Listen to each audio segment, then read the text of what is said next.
ശേഷം ഇന്ന് നിന്റെ ജീവിതം ആരംഭിക്കുമ്പോൾ 9:30 മണി തൊട്ട് അല്ലെങ്കിൽ എപ്പോഴാണ് നിന്റെ ജീവിതം ആരംഭിക്കണത്, ഒരു കർമ്മ പരിപാടി നീ പങ്കെടുക്കണത്, ആ നിമിഷമെല്ലാം നിന്റെ ആശങ്കകൾ കർത്താവ് ഏറ്റെടുക്കുകയും കാനായിലെ കല്യാണ കുടുംബത്തിലെ ആ കുടുംബത്തിന് വേണ്ടി സഹിത്വം ചേർന്നുകൊണ്ട് മധ്യസ്ഥം വഹിച്ച പരിശുദ്ധമ്മ ദേവമാതാവ് ഈ കുരിശിന്റെ അടയാളത്തിൽ പ്രാർത്ഥിക്കുമ്പോൾ നിന്റെ കുടുംബത്തിന് കൂട്ടായിരിക്കുകയും നിനക്ക് മധ്യസ്ഥയും മാതൃകയുമായിരിക്കുകയും ചെയ്യാൻ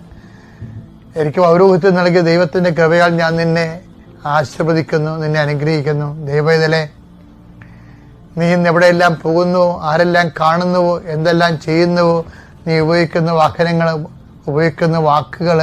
എല്ലാം നിന്റെ ദൈവം നിന്നെ അനുഗ്രഹിക്കട്ടെ. നിനക്ക് ഭാരമായിട്ട് തോന്നുന്ന വിഷയങ്ങൾ, നിനക്കൊരു ഐഡിയയില്ല, കൺഫ്യൂഷനാണ്, എന്താണ് ചെയ്യേണ്ടതെന്ന് അറിയാൻ പാടില്ലാതെ മനസ്സ് പരതുന്ന വിഷയങ്ങളുടെ മേൽ വ്യക്തമായ നിശ്ചയദാർഢ്യത്തോടു കൂടി വ്യക്തതയോടെ പ്രവർത്തിക്കാൻ കർത്താവ് നിന്നെ